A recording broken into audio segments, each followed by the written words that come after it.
अभी 4-5 रोज पहले मैंने इस मुद्दे को उठाया और जनता के सामने बात रखी कि क्या हम ऐसा नहीं कर सकते। भारत तो धार्मिक स्थलों का देश है। जितने स्कूल अस्पताल मिला के नहीं होंगे उससे ज्यादा धार्मिक स्थल हैं भारत में। जितने थाने कचहरी नहीं होंगे उससे ज्यादा धार्मिक स्थल हैं। यह भारत की विशिष्टता है।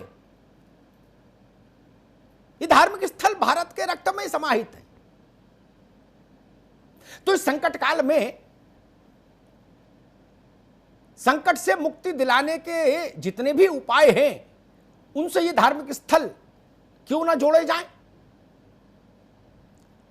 और बड़ी प्रसन्नता हुई मुझे जब मैंने देखा 2 दिन बाद कि दिल्ली सिख गुरुद्वारा प्रबंधक कमेटी ने इस दिशा में एक प्रशंसनीय श्लाघनीय कदम उठाया। उसने कहा कि हम 850 कोविड केयर बेड्स के साथ, जिसमें संपूर्ण व्यवस्थाएं होंगी, दवा होगी, देखरेख होगी, योगा होगा, प्राणायाम होगा, गर्म पानी होगा, गुनगुना पानी होगा, काढ़ा होगा, सब कुछ होगा। ऑक्सीजन की सुविधा भी रहेगी। हां, जब मरीज की स्थिति बहुत ज्यादा गंभीर हो जाएगी तो वो उस संबद्ध अस्पताल ट्रांसफर हो जाएगा, जिससे वो कोविड केयर सेंटर संबद्ध होगा गुरुद्वारे का। सरकार पर कोई बोझ नहीं पड़ा। सरकारी अमला अपना जहां काम कर रहा था वहां करता रहा और 850 बेड्स पूर्णतः सुसज्जित सरकार को और हासिल हो गए। यानी 850 लोगों के लिए एक संकट से मुक्ति का रास्ता गुरुद्वारों ने दिखा दिया। क्या यह काम बड़े फलक पर नहीं हो सकता? क्या यह काम हमारे सूबे में नहीं हो सकता?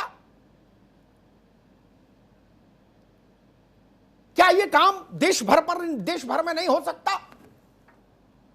कोरोना अभी जा नहीं रहा,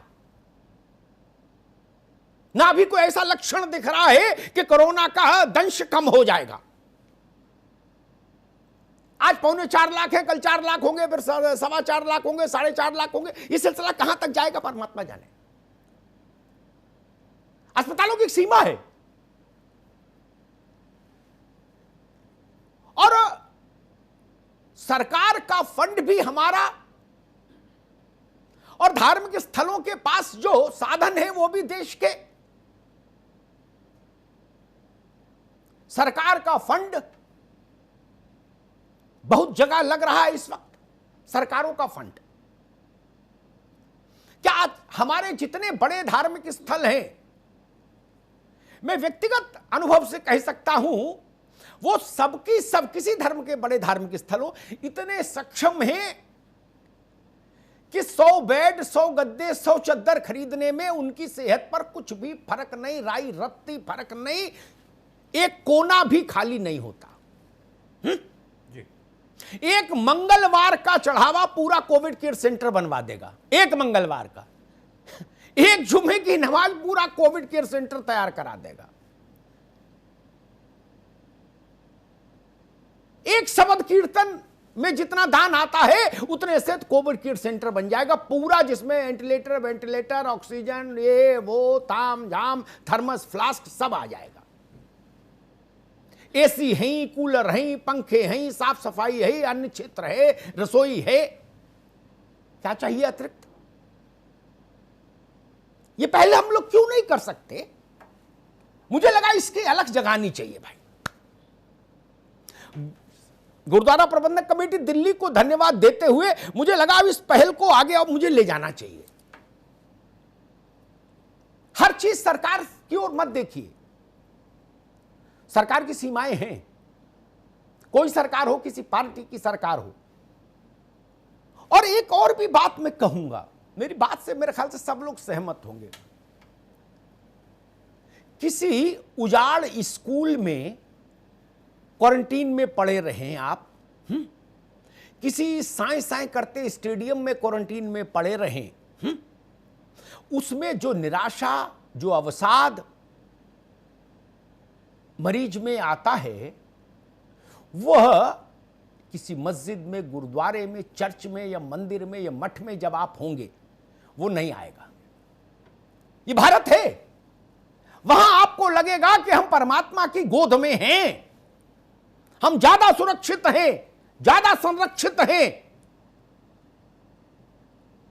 यह भाव भी अच्छा है। जो भाव वहां नहीं आ सकता, स्टेडियम में भी quarantine centre, Covid care centre बन रहे हैं, स्कूलों में भी बन रहे हैं। अगर ये हो जाए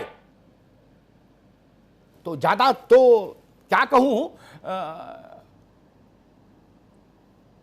50 लाख से ज्यादा बेड्स की सुविधा वाले केयर सेंटर पूरे हिंदुस्तान भर में हफ्ते भर में खड़े हो सकते हैं, एक हफ्ते में, सिर्फ अगर धार्मिक स्थल ही इसमें पहल कर दें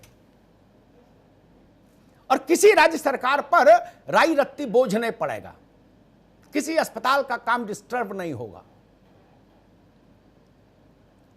बहुत सारे धार्मिक स्थल चैरिटेबल डिस्पेंसरी भी चला रहे हैं, वहां के डॉक्टर्स की विशेषज्ञता का लाभ भी मिलेगा, क्योंकि इसमें बहुत ज्यादा चिकित्सा तो है नहीं इन्वॉल्व, चिकित्सा तो बहुत क्रिटिकल केसेस में इन्वॉल्व है, तो वो तो फिर अस्पताल है ही उसके लिए।